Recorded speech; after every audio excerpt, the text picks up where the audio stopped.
Hello everyone. Today we will be reflecting on the famous story of the widow's mite encountered in Luke chapter 21 verses 1 to 4. We see how Jesus observes this poor woman who gave all she had. But first, let's take a look at the scripture and see exactly what happened in this story. When Jesus looked up, he saw some wealthy people putting their offerings into the treasury, and he noticed a poor widow putting in 2 small coins. He said, "I tell you truly, this poor widow put in more than all the rest, for those others have all made offerings from their surplus wealth, but she, from her poverty, has offered her whole livelihood." The Gospel of the Lord.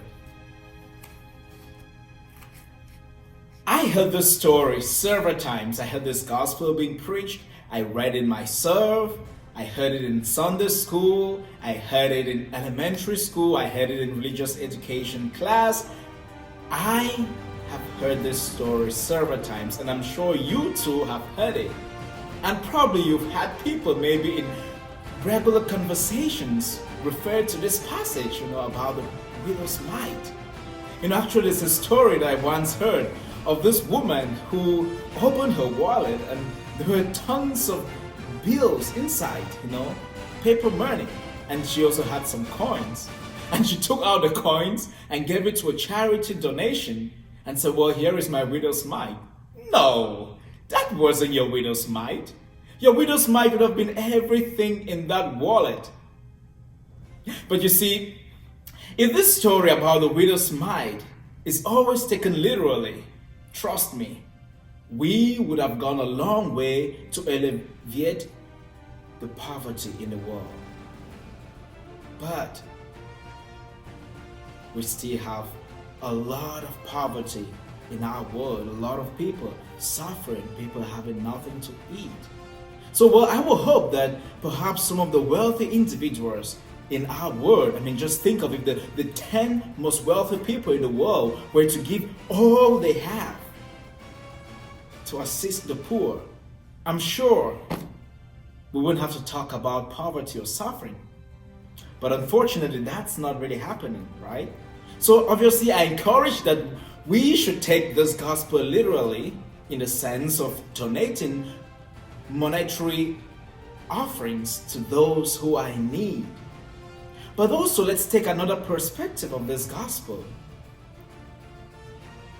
This poor widow gave all she had. Let's ask ourselves the question, what is the all that we have? What is the all that you have? What is the all that I have? Ask yourself that question. What is this all that I have? Put yourself in that poor widow's shoes and ask yourself, what is the all that I have?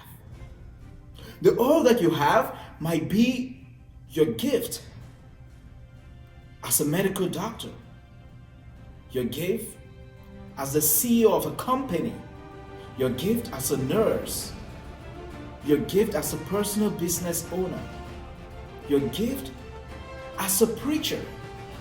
Whatever it is that you do, think of it as the all that you have. And now ask yourself, am I giving all I have to the service of the Lord? And how do you give all you have to the service of the Lord? By making sure that you're not holding back anything.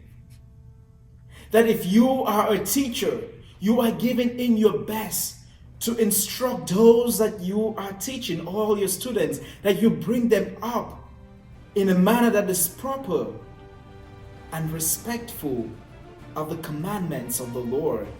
That if you are a medical doctor, you are giving in your best to save lives, to do what is the will of the Lord, to continue to spread the good news of the kingdom through what you do.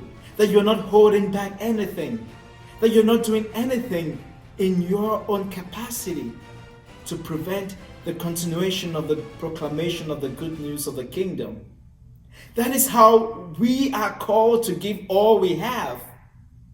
And that if you are rich, you should give to organizations, to charities, to those that are in need.